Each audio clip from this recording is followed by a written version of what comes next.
Hello and welcome to coachingbasketball.co.uk. My name is John Officer and this is episode 3 of our look into the flex offense.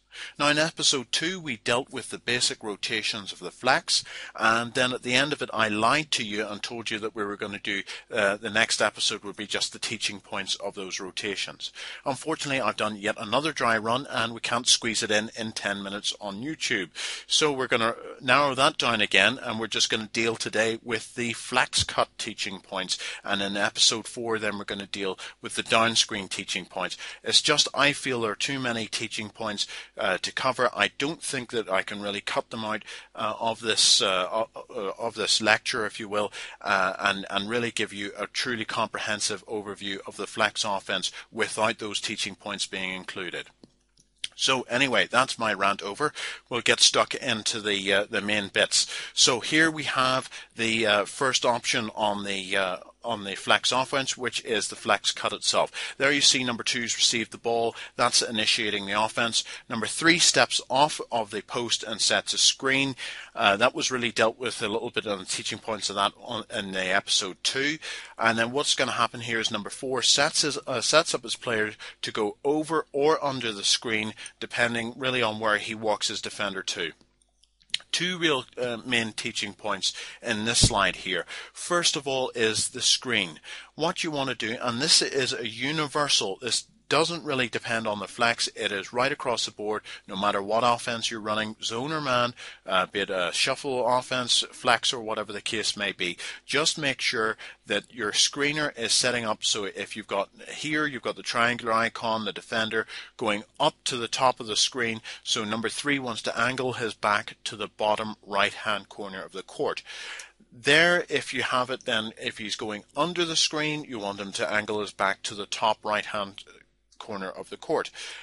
The reason for this is so that you can give a good screening front, so it means then if the defender tries to fight through the screen, there's less likelihood that he's going to get round because there's more distance to travel, and then finally it also means there's less likelihood that you're going to get a foul called on you by the referees for an illegal screen.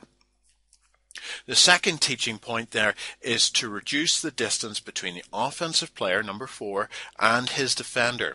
So the idea behind that is the less distance you have, the less reaction time that you're going to be able to make a good decision with. So there you have number 4 walking his defender right up to number 3, and as soon as the defender draws level with number 3, number 4 cuts at the last possible moment underneath the screen and attacks the basket, looking for that pass for a power layup under the basket there. Now, if you have some distance between the offensive player and the defensive player, then it means the defender is going to be able to read and react a little bit better. So if you're leaving to the last possible second and there's not much room, you'll find that the more inexperienced players will try and fight through underneath the screen and will try and go with you. That means then you're going to be in a great position because he's following behind your offensive player, and also there's a good chance that he's probably going to foul him when he gets the ball, so you've got a 3-point play on your hands. So with this, make sure, again, teaching points to make sure that you reduce the space between your guy, get close to the defender, and then cut off of the player underneath or over the screen. And again, that's universal for any offense that you're running. Here we see the same action, but this time the defender is being walked underneath the screen, and then number 4 is going over the top at the last possible moment.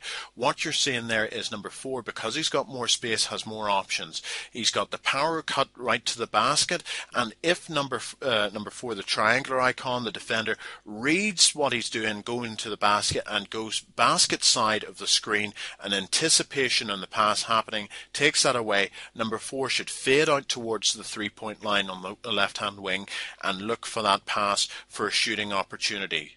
Now you will get this midway through the games as the defenders start to get wise to what you're running, and more often than not you're going to get a good quality shot. While that's happening, to maintain the balance of the floor, number 3 will take number 4's old spot, roll to the basket, seal his guy underneath the basket so he's there for a rebounder if the shot goes up, or a dump down for the post play. Again, if that happens, you're looking at a possible 3-point play right there. If he doesn't get the ball, he swings across to the post on the same side as number 5.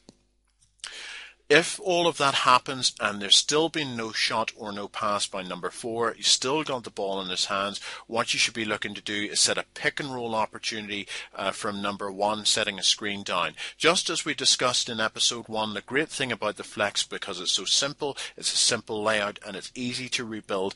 If you allow your players to break the continuity and exploit the opportunities that the defensive lapses will give you. So in that instance, you've got a pick and roll opportunity from number 1 on number 4. You've got a shot or a drive. If number 4 again is defended really well by by the defensive team, then he can rotate up to number 1's old spot. Number 1 goes into the corner, and there you're in a rotation where you're back into the flex alignment, and at that point then you've got 3, you're setting a flex cut for 5, and that's your second rotation already begun. If you want me to diagram that for you, you may be having a difficult time following what I'm saying in that regard, that pick and roll action, then just let me know, leave it in the forums, and I'll add that on to the last episode.